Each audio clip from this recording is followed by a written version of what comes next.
exemple, pendant l'été, et les gens seraient plus libres, et on aura un plus grand nombre de gens. Très bien. Donc vraiment, en tout cas, on est hyper excités d'offrir cette opportunité-là. À tous les bénévoles. Donc voilà, c'est ça. Donc tout ce que nous voyons là se passer en anglais. Oui, c'est ça. Exclusivement en anglais. Exclusivement en anglais. En fait, vous qui êtes là, je suis persuadé que vous sous-estimez votre niveau en anglais. C'est-à-dire, vous aurez eu l'occasion, voilà, par exemple lui, cette étudiante-là, dont Immaculée Afonoé s'appelle, elle a dit, sa présentation était, c'est la qualité, elle était à l'aise, elle a fait sa présentation pendant 40 minutes. En anglais, voilà, donc les gens étaient en train d'applaudir, voilà, donc c'est ça.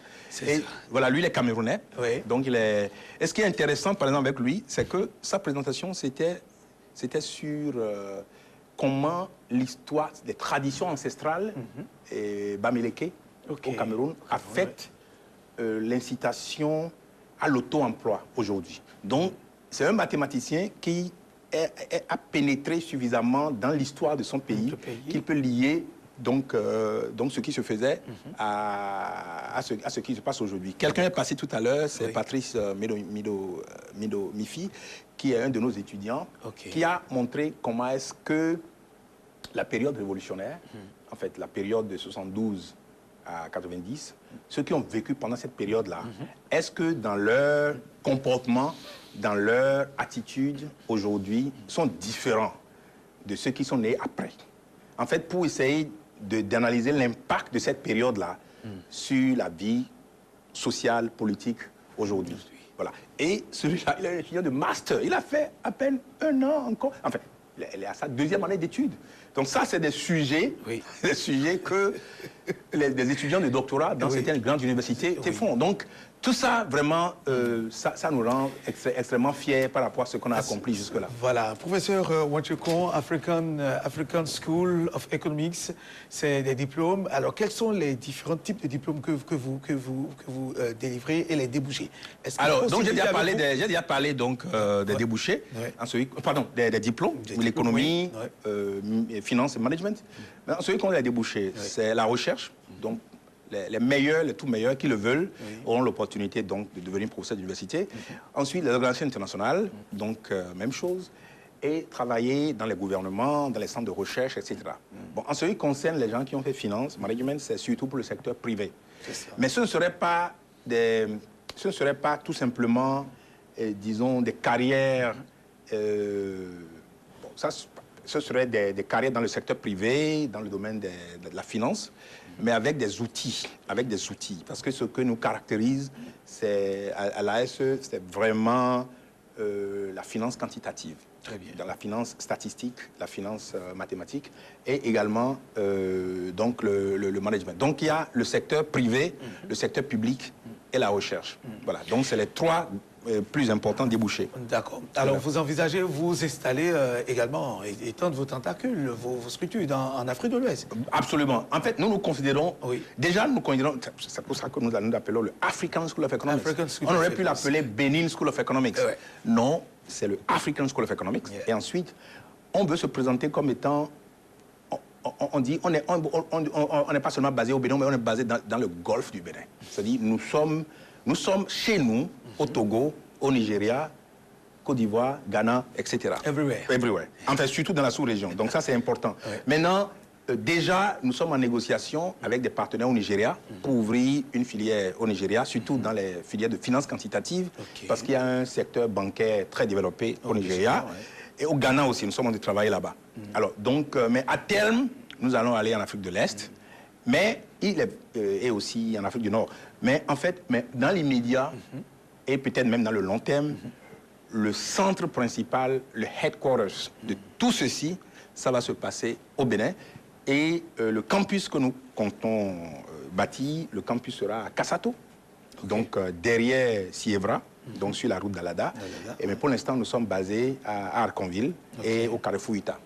Voilà. Très bien.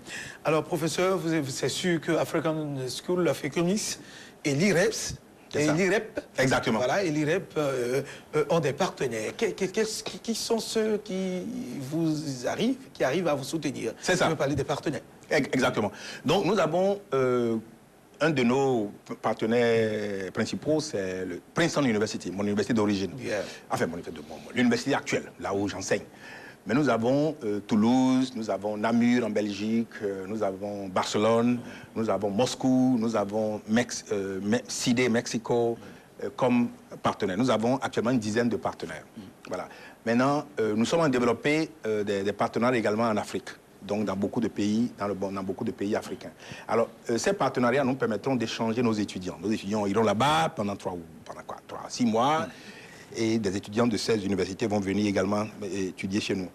Maintenant, en fait, en ce qui concerne les finances, donc il y a, par exemple, cet événement, ça je tiens à le dire, le SEALS a été financé, a été sponsorisé par Open Society Institute for West Africa, basé à Dakar, au SIWA. Donc, nos activités, comme celle-là, par exemple, sont en partie financées par ces structures-là.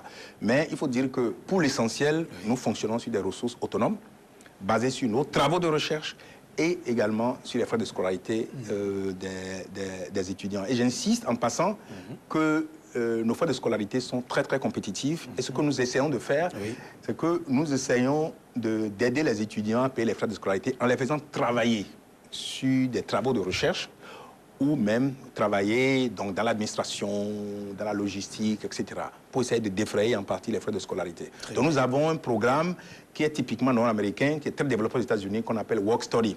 Vous travaillez, vous étudiez. Voilà. Donc c'est comme ça qu'on essaye d'être compétitif. Alors, professeur Wanchiko, un mot sur l'IREP, qui est l'institut de recherche que vous avez créé. Qu'est-ce que vous faites qui a des rapports avec l'ACE? C'est ça. Donc, en fait, l'IREP, c'est le principal centre de recherche de l'ASE. Voilà. Donc, l'IREP c'est l'IREP qui fait les enquêtes Afrobaromètre. Et l'IREP fait également beaucoup d'études d'impact, c'est-à-dire sur les politiques d'éducation, de santé, des infrastructures, etc. C'est considéré comme l'un des plus grands centres de recherche, l'un des plus grands think tanks en Afrique. Voilà. Ça a été créé en 2004 et donc elle est dans sa 11e année d'existence. Donc ce qui est intéressant pour nous, c'est que on développe l'IREP par la formation. C'est-à-dire en ce sens que nos étudiants que nous formons, nous les versons en partie à l'IREP pour l'animer. Voilà. Donc nous ne sommes jamais en déficit de cadre, quoi, si vous voulez. Donc, et beaucoup d'étudiants de l'IREP qui étaient formés avant que l'ASE ne soit ouvert, ne soit créé, travaillent également donc, dans les directions, dans les DPP de plusieurs ministères chez nous. Donc, comme vous avez vu dans la présentation tout à l'heure, l'un de nos étudiants travaille donc, à la primature donc, sur les questions de statistiques. Alors, donc, c'est pour dire que l'IREP donc, a un vivier de... Oui, voilà. Un vivier de exactement. Bien fourni. Voilà, et nous avons beaucoup l'administration béninoise pourra... Exactement. Non, pas pourra. Déjà. Déjà. Voilà, c'est ça. Voilà. Et maintenant, en plus, ce qui est intéressant, c'est que c'est la même chose dans la sous-région. Donc, par exemple à la direction de la fiscalité au Togo, donc c'est un de nos anciens étudiants qui est l'un des principaux statisticiens là. Nous avons beaucoup d'étudiants, de nos anciens étudiants qui sont du Burkina Faso, qui travaillent à la Banque mondiale, au ministère de l'Agriculture, etc., etc. Donc vraiment, c'est un grand... Et ce que nous avons accompli avec l'IREP, c'est ça que nous allons transférer donc, au African School of Economics, et en mieux, tout aussi bien, ne serait-ce que par le fait que la formation maintenant se fait en anglais, donc nos étudiants ont plus de facilité à être bilingues et à communiquer avec le fait que le savoir en économie aujourd'hui est de plus en plus, pour être universel, doit être bilingue, quoi, en français et en anglais. Parce que là, on aurait appris que bientôt vous allez essayer d'aider également ceux qui voudraient avoir des cours, des formations en français continu. Ce ne serait pas que français. Non, en fait, nos formations actuelles de courte durée, ça se fait en français. En français, d'accord. Bon, maintenant... Les formations de courte durée, oui, ça se fait en français. Donc, par exemple, si vous vous inscrivez, vous faites finance quantitative ou pour faire évaluation d'impact, cela se ferait en français. Maintenant, le matériel va être en anglais, et puis certains cours vont être en anglais pour permettre donc d'élever votre niveau en anglais. Maintenant, en dehors de ça, il y a les formations qu'on va ouvrir dans le passé comme relations internationales, comme histoire économique, ça va être bilingue. Donc, certains cours se feront en anglais, certains autres cours vont se faire en français. Voilà. Et tout pour permettre à tous nos étudiants d'être bilingues. Parce qu'en fait, ce que nous faisons, c'est que nos étudiants anglophones qui viennent ici